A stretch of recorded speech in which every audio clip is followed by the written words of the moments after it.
Segundo. Listo. Ya, ahora sí.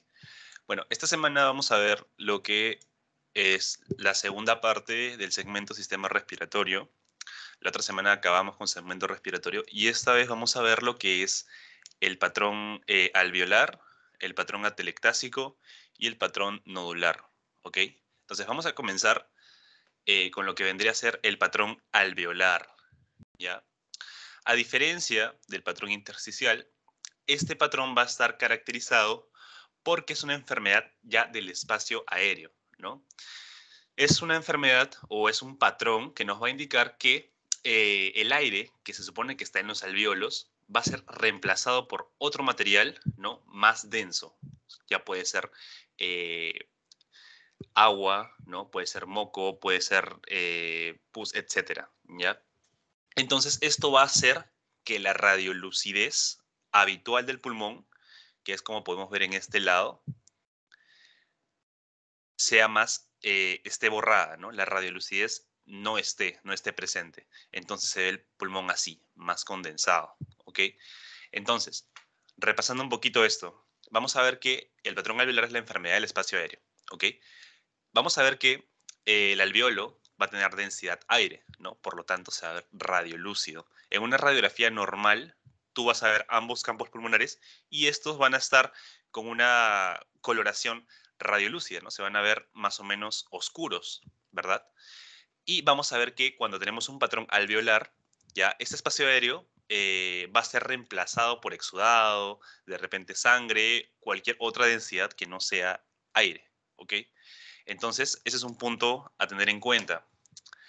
Después, vamos a ver que tenemos nuestra tráquea, el bronquio primario, ¿no? Bronquio secundario, los bronquiolos, primarios, secundarios, terciarios, etcétera. Vamos a ver que también vamos a llegar hasta el bronquiolo terminal, el cual va a tener sus bronquiolos respiratorios y estos a su vez van a tener los sacos alveolares y acá vienen los alveolos, ¿ok? Entonces, vamos a ver que los alvéolos van a cambiar a densidad agua, ¿no? Esto se va a denotar en una radiopacidad nodular, heterogénea y algodonosa. Eso es lo importante. Cuando nosotros veamos que en una imagen encontramos un patrón algodonoso, como esto que ven acá, ¿no? Ustedes han visto que cuando agarran algodón y lo extienden, se puede observar más o menos como un patrón parecido a lo que estamos viendo aquí. Entonces, nosotros vamos a estar hablando de un patrón alveolar, ¿ok? O enfermedad del espacio aéreo, ¿ok? Esto no se puede confundir con el patrón intersticial, ¿ya? Acá también vemos, ¿no? La densidad algodonosa, ¿no? Vamos a ver que va a aumentar la densidad del pulmón, ¿no? Entonces, vamos a encontrar en vez de radiolucideces, vamos a encontrar radiopacidades. ¿Ok? Entonces, vamos a ver que tenemos signos radiológicos principales. Ya vamos a ver tres principales. Entonces, sí pueden observar mi pantalla, ¿verdad? Sí. Ya. Vamos a encontrar la radiopacidad micronodular. ¿Ok? Esta radiopacidad micronodular es lo mismo que les estoy diciendo ahorita cuando hablamos de una densidad algodonosa. ¿Ok? Todo esto que vemos aquí es la radiopacidad micronodular. ¿Ok? Peribronquial. ¿Ya? Entonces, ese es uno. ¿Ya? Todo esto. Todo esto blanquito que vemos. Ahora, en el punto 2 y 3 van a tener que prestar un poco más su imaginación para que puedan, digamos, entenderlo, pero vamos a hablar del broncograma aéreo y el alveolograma, ¿ok? El broncograma aéreo vendría a ser la presencia de aire anormal, ¿ya? En la zona de los bronquios, ¿ya? En esta zona de aquí vamos a encontrar aire cuando normalmente debería estar aquí en los alvéolos, pero como nuestros alvéolos van a estar ocupados por otras densidades como vendrían a ser el agua, ¿no? Líquido, sangre, células, exudado. Entonces, el aire va a tener que estar eh, en los bronquios, ¿no? Entonces, nosotros esto, ¿cómo lo vamos a ver? Lo vamos a ver como una radiolucidez, o sea, como un tono oscuro, ¿no? Que va a estar dentro de la condensación ¿no? De densidad algodonosa, que vendría a ser el patrón alveolar. Entonces, nosotros tenemos que relacionar el broncograma aéreo con lo que vendría a ser el patrón alveolar siempre, ¿ya? Y el alveolograma es parecido al broncograma aéreo, no se ve muy bien, ¿ya? Pero podríamos referirnos al alveolograma cuando los alveolos se llenan de aire y eso se puede observar si eres muy preciso y si tienes una muy buena imagen, ¿ok? Lo que siempre se va a poder observar, eso sí, vendría a ser el broncograma aéreo, ¿ok?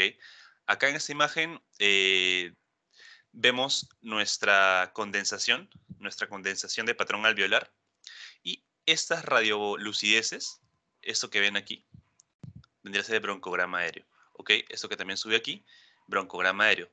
Las radiolucideces que ven en toda la radiopacidad que estábamos hablando en el patrón alveolar, vendría a ser el broncograma aéreo, ¿ok? Otra característica del patrón alveolar, vamos a encontrar aquí lo que son bordes imprecisos, ¿ok? No va a ser algo súper marcado ni súper, digamos, condensado, ya, no se va a ver como, digamos, un derrame pleural, ¿no? Donde no se distingue, pero vamos a poder ver la tendencia a confluir, ¿no? Lo que vendría a ser el aspecto algodonoso que estamos viendo aquí y que podemos ver aquí también, ¿ya? Característico de patrón alveolar. Ahora, vamos a ver que en este patrón vamos a tener una distribución global, ¿no?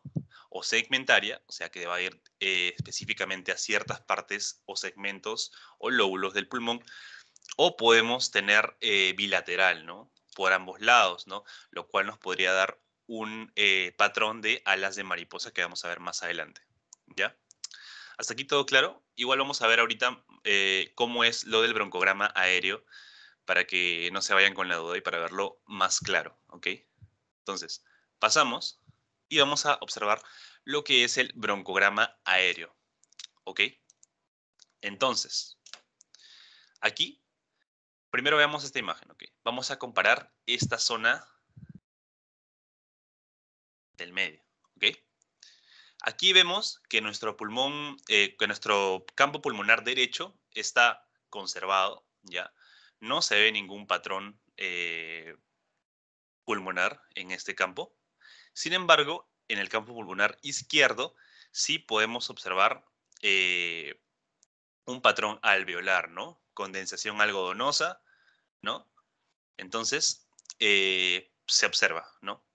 El patrón alveolar, que está presente en casi todo, o digamos en todo, el campo pulmonar izquierdo, ¿ya?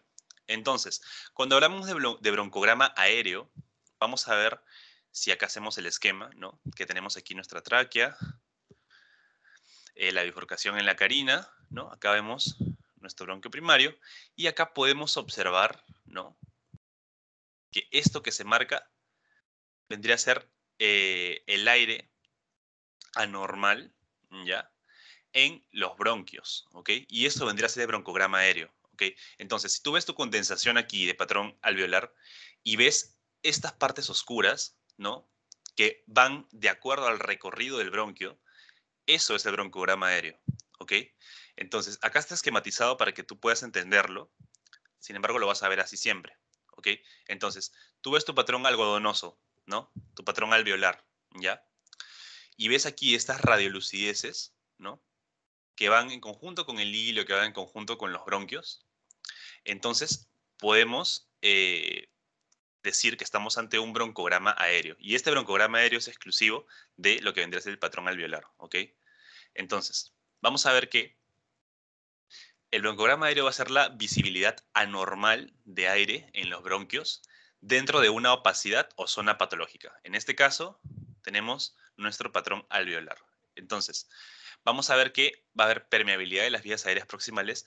Vamos a ver que todo esto, ¿ya? Llegamos a la zona iliar y aquí comienza el broncograma, ¿no? Todo esto. Este es el esquema de esto de aquí, ¿ok? ya, para que lo entiendan. Y todo esto que está de gris vendría a ser nuestra opacidad, ¿no? Nuestra radiopacidad o nuestra zona patológica. Entonces, de eso hablamos cuando estamos hablando de broncograma aéreo. Ahora, cuando hablamos de alveolograma, vamos a ver a los alveolos respetados en el seno de la opacidad y se traduce como diminutas radiolucencias, ¿no? O radiolucideces diminutas. O sea, eso no se puede ver a simple vista, tendríamos que hacer un acercamiento bastante interesante y tener una muy buena imagen para poder observar un alveolograma, pero es un concepto que tienen que tener en cuenta, ¿ok? ¿Hasta aquí han entendido lo que es el broncograma? Avísenme, por favor, si no, para continuar. Sí, todo claro. Ya, entonces, listo. Broncograma aéreo, ¿ya? No se olviden, eso es característico de patrón alveolar, ¿ok? Y se va a ver como la visibilidad anormal de aire en los bronquios dentro de una opacidad o zona patológica que vendría a ser esto. Ya sabemos que nuestro patrón alveolar tiene como característica o una de sus características principales va a ser nuestra densidad algodonosa, ¿verdad? Se va a observar como un algodón estirado. Entonces, ya hemos visto broncograma aéreo. Ahora, vamos a ver el patrón alveolar localizado, vendría a ser el segmentado o lobular, ¿no?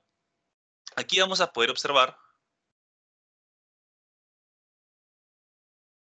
Sí, correcto.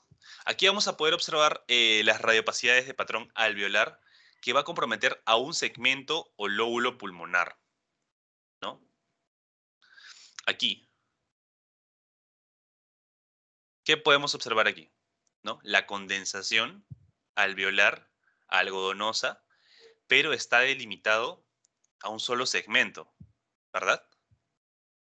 ¿No? Esto es bastante común en lo que son las neumonías, ¿ya? Las neumonías clásico que te muestran una imagen y tú vas a ver así, ¿ya? Segmentado, ¿ok?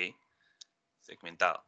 Entonces, no solamente lo vamos a ver en neumonías, también puede ser común en tuberculosis, en infarto pulmonar, en carcinoma de células alveolares, en contusión pulmonar y otras patologías, ¿no? Pero vamos a ver que en cuanto a patrón alveolar, tenemos el patrón alveolar localizado, que vendría a ser el segmentario o lobular, o sea que nuestro mismo patrón alveolar se va a adecuar a lo que vendría a ser la anatomía normal del pulmón, ¿no? En este caso, tenemos el patrón alveolar difuso, ¿no? Aquí vamos a ver varios focos, no solamente en un segmento, ¿no? Como estamos viendo aquí, sino que puede estar en varios lados.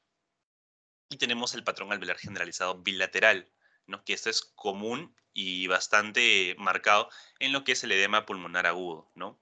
Aquí es donde se va a presentar el patrón de alas de mariposa, en el patrón alveolar generalizado bilateral.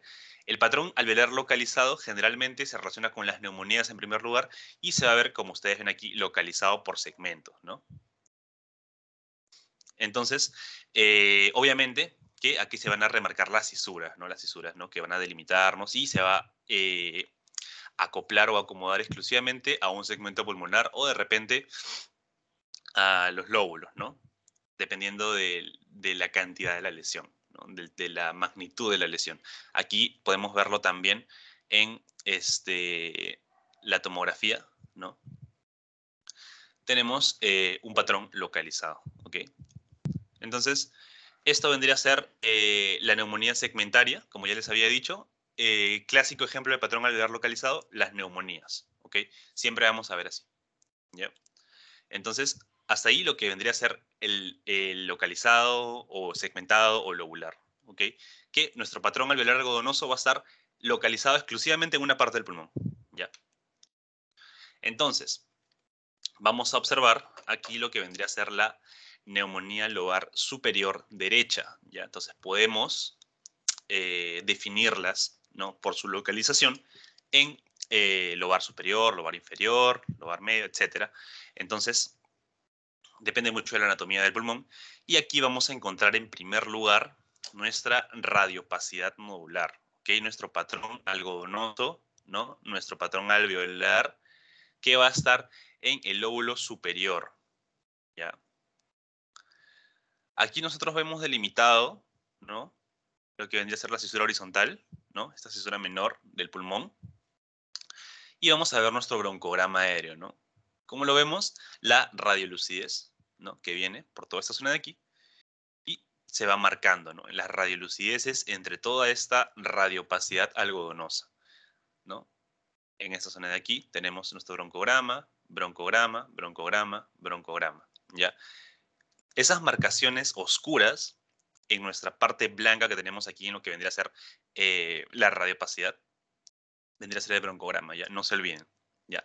Y es mejor y más fácil verlo en tomografías, que también lo vamos a ver más adelante. Es más fácil de ver porque literalmente se ve ahí bien marcado. Entonces, más difícil es observarlo en radiografías, ¿ya? Por eso quiero que presten atención bien a estas imágenes para que puedan ver, ¿ya? Entonces, broncograma aéreo, broncograma aéreo, broncograma, broncograma, broncograma. Acuérdense que este aire es anormal, ¿ya? El aire tiene que ir exclusivamente y normalmente en lo que son los alvéolos, ¿ya? No en los bronquios. Entonces, seguimos. Y aquí podemos observar un caso, ¿no? De una neumonía, ¿no? Tenemos aquí un patrón, ¿no? Eh, lobular, ¿no? Localizado, ¿no? Vemos una afectación, ¿no? Una afectación del campo pulmonar derecho, ¿no? Aquí podemos observar la cisura marcada, ¿no? Y podemos decir que nuestra lesión o nuestro patrón alveolar, nuestro patrón con características algodonosas, se encuentra en el lóbulo superior, ¿verdad? Entonces tenemos una lesión, una radiopacidad, ¿no? Una radiopacidad en nuestro campo pulmonar derecho, ¿no? En el lóbulo superior exclusivamente, ¿no? Si queremos ser más asertivos. Entonces, esto ustedes les van a preguntar en sus clases. Sus doctores, sus doctoras les van a preguntar qué pueden observar en esta radiografía, ¿no? Primero, ustedes siempre tienen que decir en qué incidencia está tomada. Esta está tomada en anteroposterior, ¿ok? ¿Por qué? Se puede ver la columna, la posición de las clavículas, podemos observar ambos campos pulmonares, ¿no? Tenemos los hemidiafragmas más o menos a la misma altura, se puede ver el corazón en un tamaño, digamos, conservado, ¿no? No se ve, digamos, deforme, ¿no? Se pueden predominar, o sea, se predomina la vista eh, perdón, de los arcos costales horizontalizados. ¿Qué más? Todo eso nos indica que estamos ante una eh, póster anterior, ¿ok? Entonces, aquí vemos la condensación, ¿no? Del lóbulo superior del campo pulmonar derecho, ¿no? Entonces tenemos nuestro patrón alveolar. Es más, si ustedes son bastante meticulosos, podemos observar aquí broncograma aéreo, ¿no? Estas radiolucideces, broncograma aéreo, broncograma aéreo, broncograma, broncograma, hasta por acá, ¿ya? Entonces, ¿cómo lo vemos? Lo vemos como una radiopacidad. Acuérdense que radiopacidad siempre va para lo blanco y radiolucidez siempre va para lo negro. Entonces, vamos viendo una radiopacidad en el lóbulo superior del pulmón derecho, ¿ya? Entonces, esta neumonía, ¿no? Vendría a ser un caso sencillo, ¿no? Podemos ver la condensación del lóbulo superior derecho, ¿no? El aumento de densidad de contornos mal definidos con broncograma aéreo. Vamos a ver de todas maneras que por esto hay una afectación alveolar, va a ser diferente a la intersticial. Vamos a ver que, muy aparte de los exámenes de diagnóstico por imágenes, vamos a tener que solicitar otros tipos de exámenes para poder diagnosticar, ¿no? ¿A qué se debe esta neumonía, ¿no? Entonces, esa es una herramienta bastante útil para poder ver el daño que hay en el pulmón y qué tipo de daño es, pero para el diagnóstico definitivo, ¿no? De qué patología puede ser la que esté causando esa neumonía o qué patógeno, ¿no? No nos sirve en su totalidad, ¿no? Entonces, por eso esto es un complementario para poder llegar a un diagnóstico definitivo. Entonces, acá como vemos en la descripción de esta imagen, necesitamos poder saber qué gérmenes, solicitando estudios microbiológicos, serológicos, etcétera, etcétera, porque nuestra radiografía es inespecífica para poder hallar al agente patógeno. A ver, aquí vamos a ver. Mujer de 55 años con síndrome febril, expectoración purulenta, dolor perolítico derecho y disnea. Se le practica una radiografía y posteriormente una tomografía. Y usted va a observar lo siguiente, ¿no? A ver, ustedes mismos son. ¿Dónde es la afectación? Aquí, en este caso. Por favor, participen para ver si es que habrán entendido o no me han entendido, si quieren que repita. Pero, a ver, por partes, ¿no? Vamos, chicos, participen. Lóbulo superior derecho. Lóbulo superior derecho, ¿verdad? Derecho. ¿Qué está delimitado aquí?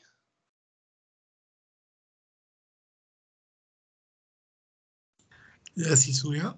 La cisura. Claro, la cisura. La cisura es lo que nos va a delimitar nuestra lesión. ¿Ya? Entonces, tenemos la característica lesión en el lóbulo superior derecho, ¿no? Esto probablemente es una neumonía. ¿Se puede observar el broncograma aéreo? Sí se puede observar. Aquí vemos las radiolucideces, ¿no? Que van en sentido de los bronquios, ¿no? Entonces, acá estamos ante un caso clásico de lo que vendría a ser una neumonía, ¿no? Una neumonía lobar, ¿ok? Entonces, eso es bastante clásico. Luego, acá tenemos la tomografía. Aquí, broncograma aéreo, esto de aquí, ¿ya? Siempre se va a observar esto, ¿ya? Broncograma aéreo es esto de aquí, el aire, ¿no? Densidad aire dentro de los bronquios, ¿ok? Y, bueno, la afectación, ¿no? La afectación se puede observar aquí como una hiperdensidad, ¿no? Entonces, eso es en cuanto a este caso clínico, ¿no? Les pueden preguntar muchas cosas, dónde se ve la radiopacidad, dónde se ve la lesión, si digamos estamos ante un patrón alveolar difuso o un patrón alveolar localizado, de repente total, ¿no? Si se puede observar algún signo importante, pero acá vemos que es un patrón alveolar localizado, ¿no? Por cómo está. Entonces, esto es lo importante. O sea, tienen que ustedes ver que estamos ante un patrón lobar, ¿no?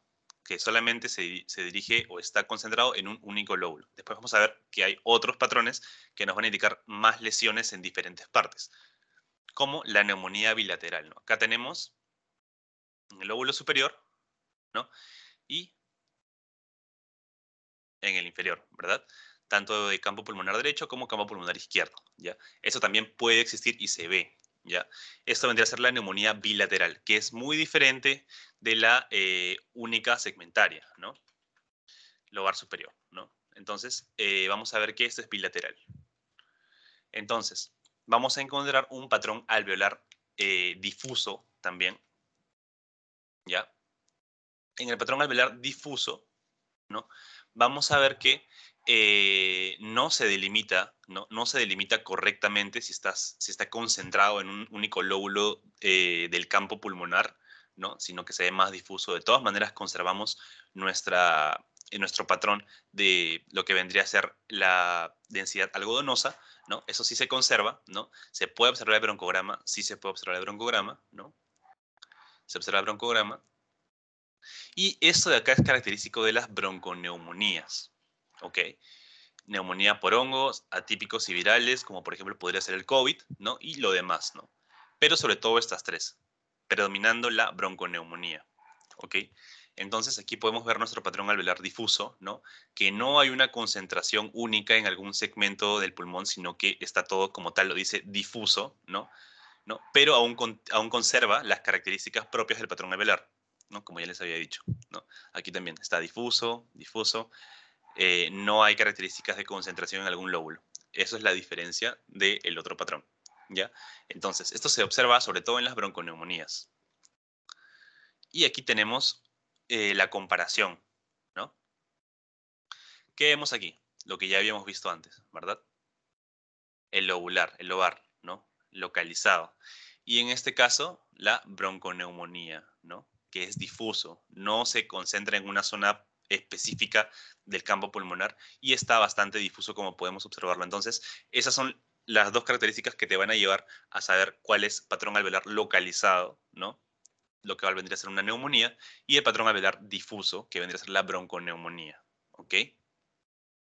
Esto quiero que quede claro, ¿ya? Difuso se nota que es difuso, ¿ya? Y el localizado también se recontranota que es localizado, ¿no? Porque se va a quedar en un segmento pulmonar. Igual se mantienen las características del patrón alveolar, ¿ok? ¿Hasta acá todo claro? Sí, todo Patrón claro. alveolar difuso y localizado. Ok, listo. Esto es lo más importante que tienen que saber. Ahora, vamos a ver ahora lo que vendría a ser el patrón alveolar generalizado bilateral. ¿Ok? Aquí, como tal, dice su nombre, vamos a ver un compromiso bilateral. ¿Ya? Va a ser generalmente simétrico, van a estar comprometidos ambos campos pulmonares. Vamos a tener radiopacidades alveolares que van a originar la imagen en alas de mariposa. ¿Ok? Entonces, hay que relacionar directamente lo que vendría a ser el patrón alveolar generalizado con el patrón en alas de mariposa. ¿Ya? Y esto nos revela un edema pulmonar agudo o es característico del edema agudo de pulmón. ¿Ok? Entonces, las principales patologías que nos pueden indicar el patrón alveolar generalizado bilateral vendría a ser el edema pulmonar, el síndrome de membrana hialina, el carcinoma de células alveolares, ¿no? Un linfoma de repente. Y aquí vamos a observar lo que vendría a ser el patrón en alas de mariposa. Aquí no se ve tal cual muy claro el patrón en alas de mariposa, ¿ya? Pero en la siguiente imagen vamos a poder observar, ¿no? Se supone que las alas salen desde los cilios, ¿no? Y se va a concentrar bilateralmente a nivel de ambos campos pulmonares, ¿no? Ese es el patrón en alas de mariposa.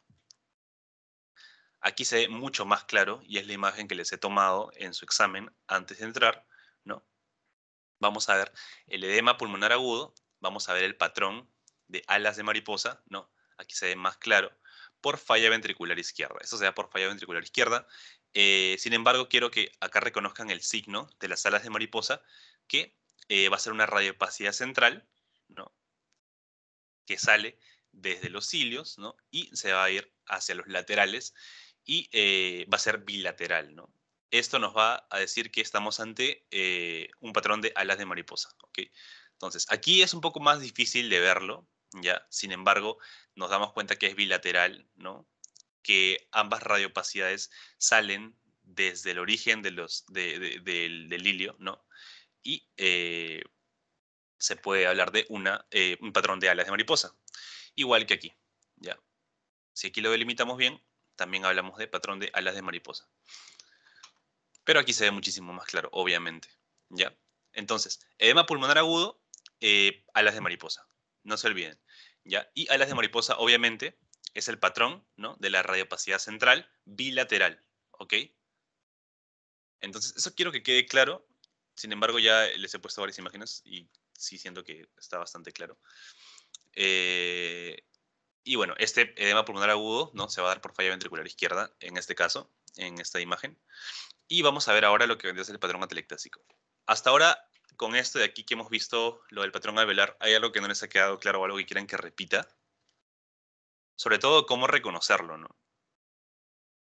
Si no, seguimos. Porque vamos a ver atelectásico y también vamos a ver el patrón nodular. ¿Todo claro? Por mi parte, todo claro. Ok, entonces, patrón atelectásico. Este patrón es bastante interesante, ¿ya? Aquí vamos a definir atelectasia, ¿ya? La atelectasia nos va a definir una pérdida de volumen en el pulmón o en los alveolos, ¿ok? Entonces vamos a hablar de un colapso alveolar, ¿no? Acá vemos un alveolo normal que tiene una expansión correcta, una expansión no patológica, y cuando existe la atelectasia, vamos a ver que va a haber un colapso alveolar, ¿no? Este alveolo que está redondito se va como que desinflar, ¿ya? ¿Ya? Entonces, a eso nos referimos con el colapso alveolar, ¿no? Entonces, nuestro colapso alveolar, ¿qué es lo que va a generarnos? Nos va a generar, obviamente, una pérdida de volumen. El volumen ya no va a ser el mismo, ¿no? Y como se pierde el volumen que antes estaba dado por el aire, ¿no? El aire es lo que nos hace ver a nosotros los campos pulmonares radiolúcidos, por eso se ve negro. Pero si no hay aire y hay un aumento de la densidad, porque esto de acá, obviamente, es como un globo, ¿no? Tú inflas un globo y si tú le tomas una radiografía se va a ver negro, ¿verdad? Pero si lo desinflas, solamente va a quedar el material del cual está hecho el globo y obviamente va a aumentar la densidad, ¿no? No sé si me dejo entender en ese lado. La cuestión es que nosotros al perder el volumen, ya no se va a ver radiolúcido, sino se va a ver más radiopaco, ¿ya? Entonces, eso es lo que quiero que entiendan antes de poder ver las imágenes. Y también tenemos que saber que estas atelectasias pueden ser subsegmentarias, segmentarias, lobares o totales. Ya pueden estar ubicadas en cualquier lado, en cualquier parte de nuestros campos pulmonares. ¿Okay? En cuanto a la etiología, lo más frecuente podría ser un tapón mucoso, un tumor benigno bronquial, el carcinoma bronquial, o también puede ser por un cuerpo extraño, ¿no? Una obstrucción en alguno de los bronquios nos puede llevar a un colapso alveolar en todo lo que sigue, ¿no? Si nosotros tenemos una obstrucción acá en este lado de la cañería, lo que está más acá, ¿no? Lo que continúa, se va a ver afectado. Entonces puede colapsar, ¿ya? ¿Qué más? Lo que es más infrecuente, una atelectasia por asma, es raro. Broncolitiasis también, aneurismas aórticos, neumonías, el tubo endotraqueal mal colocado, de repente algunas adenopatías o una ruptura traumática de bronquio que puede pasar pero no es tan común, ¿ya? Ahora, vamos a repasar un poco lo que son los signos radiológicos más frecuentes en las atelectasias. Vamos a ver que se va a ver una opacificación del pulmón, lóbulo o segmento afectado con la pérdida de volumen. ¿Qué quiere decir esto? Que si nuestro pulmón se veía todo radiolúcido, ¿no? Y por ejemplo, nuestro lóbulo superior tiene una atelectasia, esa densidad aire se va a ir y solamente se va a quedar la densidad del tejido pulmonar, ¿no? Se va a ver más radiopaco, ¿ya? Eso es lo que se va a ver precisamente cuando tenemos las atelectasias. Después, ¿vamos a ver una desviación traqueal? Sí. ¿Ya? Se va a observar más frecuentemente en atelectasias del lóbulo superior y en un tipo, digamos, en cuanto a la clasificación de las atelectasias, se va a ir esta desviación ante un solo tipo de atelectasia que vamos a ver un poquito más adelante. ¿Ya? Vamos a ver la elevación unilateral de diafragma, sí, sí se puede observar eso. Vamos a ver el desplazamiento cardíaco, de repente con atelectasias importantes, ¿no? Depende también del mecanismo de la atelectasia. Vamos a ver el estrechamiento del espacio intercostal, también el desplazamiento iliar se puede observar. Y esto vendría a ser como que el signo más importante, ¿no? En cuanto a atelectasias. No va a haber desplazamiento iliar en la atelectasia del íngula o del lóbulo medio derecho. Vamos a ver de repente algún enfisema compensador, ¿no? Y vamos a ver que el tejido, ¿no? Pulmonar cercano a un área de atelectasia se va a hiperextender y se hace hipertransparente con la intención de llenar ese espacio que se haya perdido por la pérdida de volumen del colapso que hubo en cierta zona, ¿ya? Todo eso lo vamos a ver ahora, pero tenemos que hablar de los tipos de atelectasias, ¿ya? Vamos a ver una atelectasia por obstrucción. Supongamos que por algún motivo de la vida hay una obstrucción aquí, ¿no? Por algún objeto extraño, ¿no? O por X cosa, ¿ya? ¿Qué va a pasar? El pulmón normalmente, sin obstrucciones, es todo esto, ¿no? Están las líneas punteadas. Entonces, si nosotros obstruimos aquí, toda esta zona pulmonar, ¿no? Toda esta zona se va a ver afectada y va a haber un colapso alveolar. Entonces, ¿qué quiere decir esto? Que va a disminuir, ¿no? La densidad, ¿no? Va a disminuir y va a quedar todo este espacio libre. Entonces, ¿qué hace el cuerpo para compensarlo? La tráquea se desvía, ¿no? El hilio se desvía, de repente el diafragma sube para llenar todo este espacio de aquí, ¿ok? Entonces, cuando vemos atelectasia por obstrucciones, vamos a ver que el mediastino se va a desplazar hacia el pulmón atelectásico, donde está la lesión del colapso alveolar, ¿ya? Entonces, eso es atelectasia por obstrucción. Luego también tenemos atelectasia por compresión, ¿ya? De repente existe una compresión y esto de acá puede ser o aire o agua, ¿no? Imaginemos que tenemos un neumotórax. Entonces el neumotórax nos va a hacer compresión ante el pulmón y nos va a generar esta presión, ¿no? Entonces, como acá hay una diferencia de presión importante, el mediastino, ¿no? La tráquea, ya no se va a ir a compensar esa atelectasia. Más bien va a darnos espacio para que la presión no sea tanta. No sé si me dejo entender. Si acá hay bastante presión dada por agua, dada por aire, que nos está presionando todo el campo pulmonar, ¿ya? Porque desde acá se genera y empuja todo, ya no va a haber el mecanismo compensatorio que hubo aquí, ¿ya? El mediastino no se va a desplazar hacia la lesión, sino se va a desplazar hacia el otro lado para poder liberar presión, ¿no? O para hacer que no haya tanta presión. En cuanto a la atelectasia por contracción, ya aquí vemos que se impide la expansión completa del pulmón y esto va a ser irreversible, ¿ya? Sin embargo, lo que más vamos a ver vendrían a ser estas de aquí. Y eso es lo que les voy a explicar hoy, ¿ok? Entonces, tenemos 3 tipos de atelectasias. Atelectasia por obstrucción, atelectasia por comprensión y atelectasia por contracción, ¿ok? ¿Qué fue? Ya, entonces acá vemos que tenemos los alvéolos normales, ¿no? Acá tenemos los alvéolos colapsados y en cuanto a esta parte de aquí, vamos a ver que tenemos una atelectasia, ¿no? De nuestro lóbulo pulmonar, ¿ya? Pero aquí vemos que esta zona de aquí, ¿no? Toda esta zona está comprimiendo, ¿no? Acá nuestro pulmón está haciendo el máximo esfuerzo para poder llenarse de aire. Sin embargo, acá tenemos una compresión dada por aire, ¿no? Entonces, tenemos aire en el espacio pleural, eso nos está ocasionando nuestra atelectasia. Obviamente, si tenemos aire aquí, es un neumotórax. Entonces, vemos que como mecanismo compensatorio, para no generar más presión, vamos a tener una desviación del mediastino y de la tráquea hacia el lado contralateral, ¿ok? Para evitar una subida brusca, ¿no? O para evitar que suba más la presión en esta zona de aquí y no haya un colapso aún más grave, ¿ok? Entonces, esto es más o menos el mecanismo por el cual ocurren las atelectasias. En este caso, atelectasia por compresión, ¿no? Y es importante, ¿no? Esto acá puede ser bien aire o bien algún líquido o alguna otra densidad que no sea propia de lo que está en el pulmón, ¿ok? Entonces, eso es lo que quería que entendieran en cuanto a la morfología, a cómo sucede, ¿ya? Y ahora sí vamos a ver las atelectasias en imágenes. Vamos a ver que en primer lugar tendríamos una atelectasia pulmonar total, ¿ya? Esta atelectasia pulmonar total va a estar caracterizada por una radiopacidad, ¿ya? La atelectasia, ojo, está en esta zona de aquí, no en esta zona de acá, ¿ya? Atelectasia, vamos a ver que todo el pulmón está colapsado, ¿ya?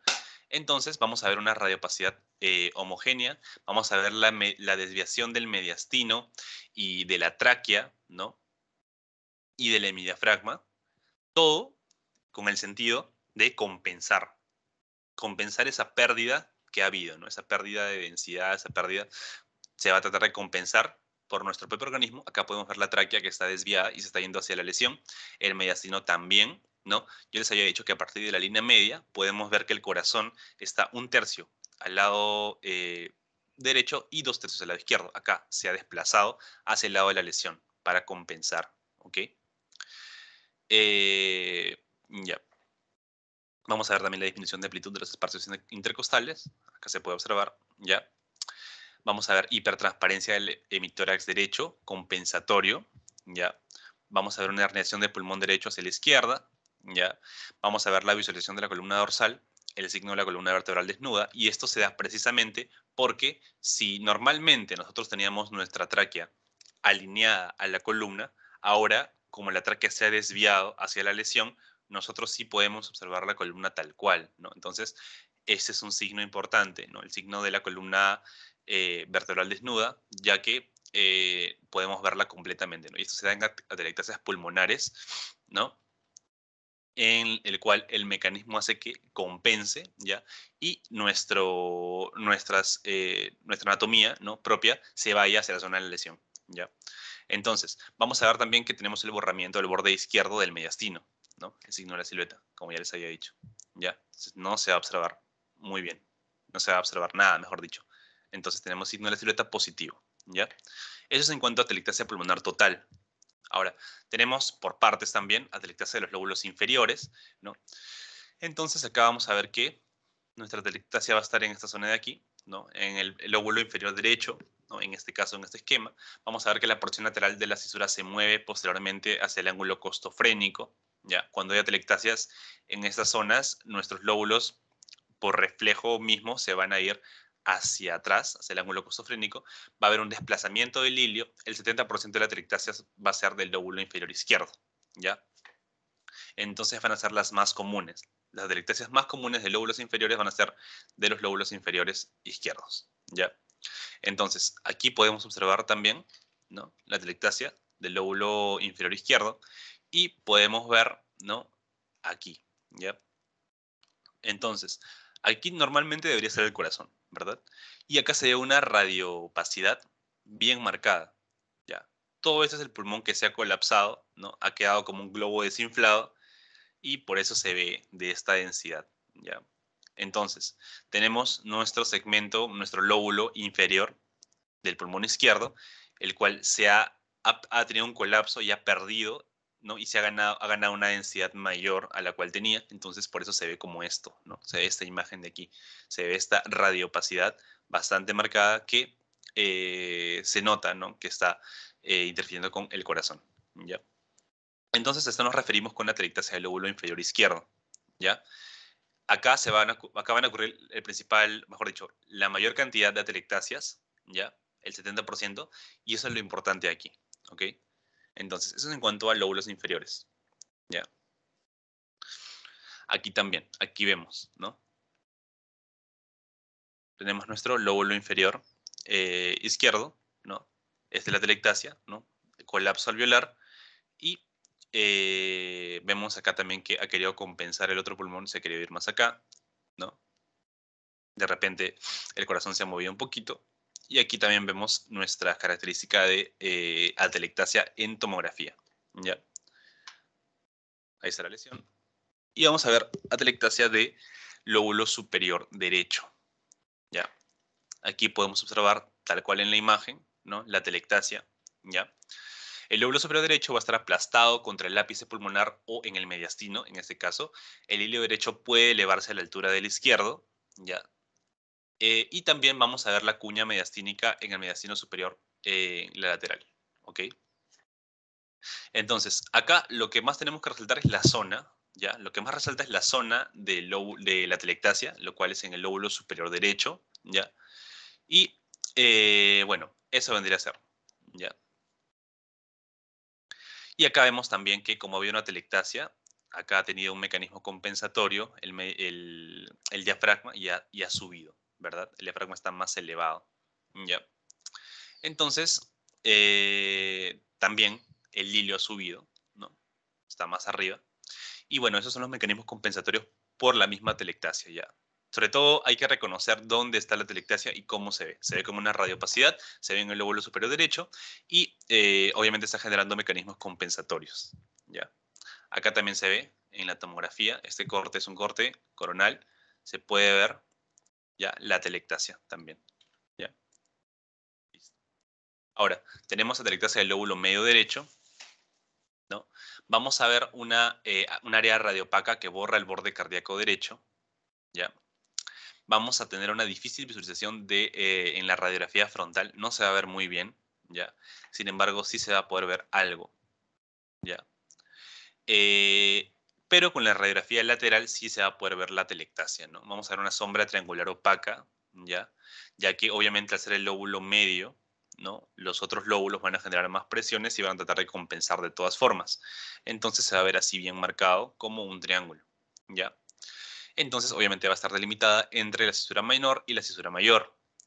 El vértice del triángulo es a nivel del ilio, ¿no?, obviamente, y la base va a ser dirigida hacia las zonas periféricas, ¿ya? Este es característico del lóbulo medio derecho, de la atelectasia de este lóbulo, ¿ok? Este es bastante fácil de identificar, ¿ya? Entonces, atelectasia del lóbulo medio derecho, vamos a ver el signo triangular, ¿ya? Clásico. Y ahora sí vamos a ver lo que vendría a ser el patrón nodular y de masa. ¿Hasta ahí alguna duda en cuanto a las atelectasias?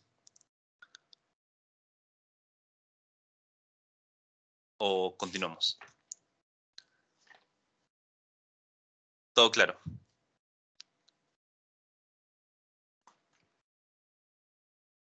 Chicos.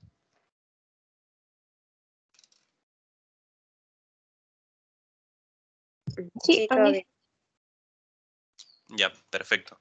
Entonces vamos a seguir con el patrón nodular y de masa último, ya para terminar, para que den su post-test. Ya, este es el último patrón que vamos a ver hoy. Aún nos faltan varios patrones que ya vamos a ver las siguientes semanas.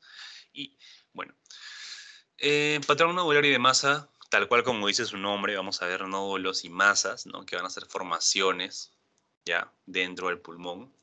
Esas pueden ser benignas o malignas y vamos a ver qué criterios tenemos para poder definirlas. Pero primordialmente tenemos que saber sí o sí el nódulo y la masa van a tener tamaños por los cuales van a tener estos nombres. El nódulo va a ser siempre menor a 3 centímetros, o bueno, por lo general, y la masa va a ser mayor a 3 centímetros. Y estos van a ser nuestros criterios para nosotros decir, nos referimos o estamos ante un nódulo o ante una masa. ¿Okay? Aquí tenemos un nódulo, ¿ok? Característica, pequeño, ¿ya? Aquí tenemos una masa, característica, es mucho más grande. Entonces, diferencias entre nódulo y masa es que el nódulo es más chiquito y la masa es más grande, ¿no? Podemos darle un valor nódulo menor a 3 centímetros y masa mayor a 3 centímetros, ¿ya? Eso es lo primordial que tienen que saber en cuanto a nódulos y masa, ¿ya? Para poder definir y poder hablar con criterio para poder hablar con prudencia, ¿no? Al momento de hablar de radiografía o radiología, ¿ya? Ahora, vamos a ver también el nódulo pulmonar solitario. Como dice su propio nombre, es un nódulo que está solito, ¿ya? En el pulmón. Entonces nos vamos a referir a esto como una opacidad oval o redonda que va a medir menos de 3 centímetros, va a estar rodeada de parénquima pulmonar, no va a tener adenopatías, no van a haber neumonías, no van a haber atelectasias, solamente va a estar el nódulo pulmonar solito, ¿ya? Nosotros tenemos factores pronósticos que nos van a llevar o nos van a orientar o nos van a jalar hacia la malignidad. Ya nosotros siempre no solamente tenemos que revisar el estudio por imágenes, sino también tenemos que investigar la historia clínica, ¿no? Tenemos un paciente con una edad de 40 años, ¿no? Si es hombre todavía, más de 40 años, ¿no? Tenemos un historial de tabaquismo, de repente hemos tenido cánceres torácicos en otras zonas, ¿no? Melanomas, sarcomas, cáncer de próstata, qué sé yo. En los últimos 5 años, evaluamos que en nuestra radiografía vemos una masa, ya un tamaño más grande, ¿no? O un nódulo de repente, ¿no? Sobre todo está localizado en lóbulos superiores. Si vemos los bordes de este nódulo espiculados, ¿no? O lobulados, estamos hablando de una malignidad, ¿no? De una malignidad de este nódulo. Entonces, nosotros tenemos que tener estos criterios para poder, definir, ¿no? O para poder más o menos inclinarnos hacia una postura de benignidad o malignidad, ¿no? Entonces, nosotros hablamos de lobulación o de espiculación en un nódulo, ya es un criterio más para poder definirlo como maligno. ¿Ok? Entonces, vamos viendo. Nódulo pulmonar solitario. Ya vamos a tener en los benignos, vamos a tener el granuloma, ¿no? Eso puede ser por tuberculosis o brucelosis, los amartomas, los lipomas, fibromas, adenomas, etc. Ya todo lo demás es una lista de enfermedades, ¿no? Por las cuales podríamos tener estos nódulos pulmonares benignos, pero lo más común vendrían a ser los granulomas y los amartomas, ¿ya? Y los lipomas, ¿no? Lipomas, fibromas, adenomas, ¿ya? En cuanto a los malignos, tenemos el carcinoma broncogénico, ¿no? Carcinoma broncogénico. En cuanto a esos carcinomas, vamos a ver que tenemos el carcinoma epidermoide, el adenocarcinoma, el de célula grande y de célula pequeña. El epidermoide va a ser más central, no va a ser más ciliar, esa es la característica. Y en cuanto al adenocarcinoma va a ser más periférico, ¿no? Más hacia los laterales. Y esos son los principales, ¿no? De ahí tenemos tumor carcinoide, sarcoma pulmonar, tenemos los linfomas, también tenemos ¿no? Tenemos por otros cánceres, ¿no? De repente que han hecho metástasis. Entonces, eso vendrían a ser las enfermedades que nos dan los benignos como los malignos en cuanto a nódulo pulmonar solitario. Ya. Entonces, eso es, ¿ya? Ahora, métodos de estudios para el diagnóstico de nódulo pulmonar solitario. Vamos a tener La radiografía de tórax, ¿no? La tomografía computarizada, el PET con tomografía, ¿no? El PET es la tomografía por emisión de positrones. Y bueno, acá tenemos un PET. Ah, y también importante, la resonancia no va a formar parte del algoritmo para el diagnóstico de nódulos pulmonares solitarios, ¿ya? Eso tenemos que tenerlo en cuenta también. Ya. Ahora vamos a ver los criterios de benignidad y de malignidad. Vamos a ver que en cuanto a benignidad, vamos a ver una calcificación radiopaca difusa, ¿ya? Vamos a ver que está laminado o central, va a ser más pequeño, vamos a tener bordes lisos, bordes regulares, vamos a tener un crecimiento lento, ¿no? Un crecimiento que no va a modificar mucho o casi nada por más de 2 años y no va a estar cavitado, o sea, no se le va a hacer hueco a este nódulo, ¿ya? Pero lo principal aquí es que va a tener los bordes lisos, regulares y va a tener un crecimiento lento y va a ser pequeño, ¿ya? En cuanto a los criterios de malignidad, podemos decir que tenemos una radiopacidad un poco más tenue. Vamos a ver que tenemos una calcificación excéntrica, ¿ya? Vamos a ver que estos nódulos son de mayor tamaño, ¿no? Que llegan a ser masas también. Vamos a ver los bordes espiculados o lobulados, y esto ya es criterio de malignidad. En la mayoría de casos, vamos a ver que va a haber una duplicación de tamaño entre 30 y más días. Y va a estar frecuentemente cavitado. Entonces, vamos a ver cómo es. Ay, ¿qué fue? Vamos a ver cómo es. Esta es una evolución de una masa que se encontró en un paciente, ¿no? Y a los 30 días, ¿no? Ya está de este tamaño, ¿no? Entonces, este es un criterio de malignidad cuando vemos una masa de este tamaño, ¿no? Con los bordes así. Las calcificaciones y toda esta cuestión nos dicen criterios de malignidad, ¿ok?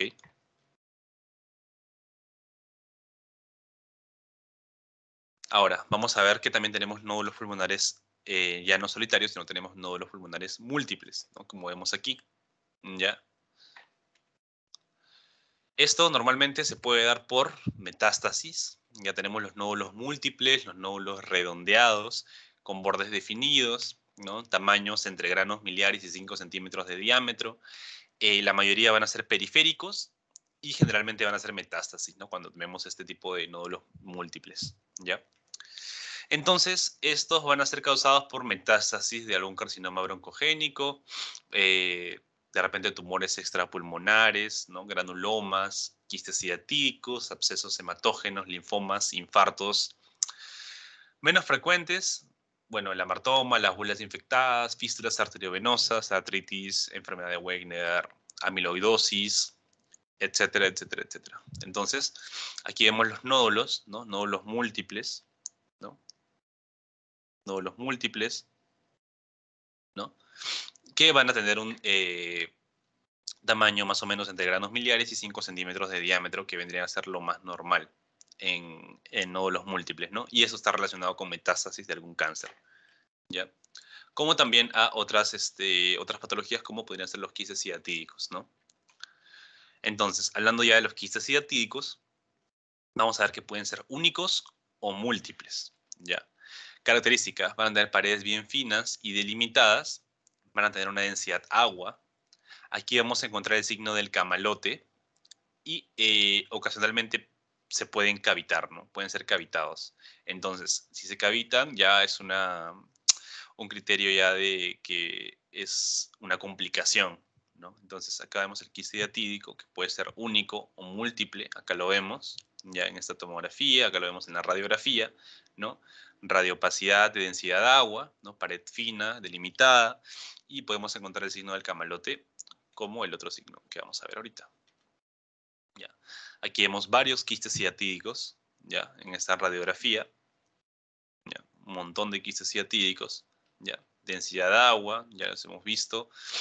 Bordes delimitados, ¿no? Una membrana delgada, ¿no? Y aquí vemos ya el signo del menisco, el signo del camalote. El signo del menisco es este que está aquí. Es cuando se forma una media luna, ¿ya? De densidad aire dentro de este quiste, ¿no? De densidad agua, ¿ok? Entonces, esto vendría a ser el signo del menisco. Y el signo del camalote es cuando este quiste ya revienta, ¿no? Y se queda esta zona de densidad aire y esta parte de aquí se queda de densidad agua, ¿ya? Entonces, signo del menisco, una media luna, ¿ya? En el quiste, en la formación quística, y el signo del camalote es cuando ya se reventó el quiste, ¿no? Se rompió la membrana y queda aire dentro de la formación, ¿no? Y densidad agua en esta zona de aquí, la zona baja, ¿ya? Signo de camalote y signo del menisco, ¿ya? Eso es característico de quistes ciatídicos, ¿ya? Eso es lo principal que tienen que saber de complicaciones en cuanto a quistes ciatídicos. Y bueno, eso sería todo. ¿Alguna duda? ¿Algo que quieran que repita, algo que no les haya quedado 100% claro?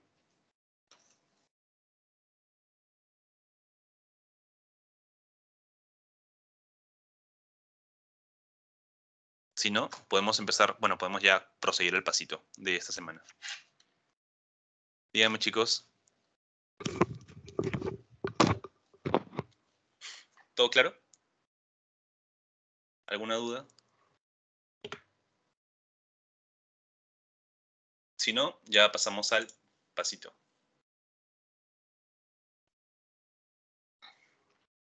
Avísenme, chicos.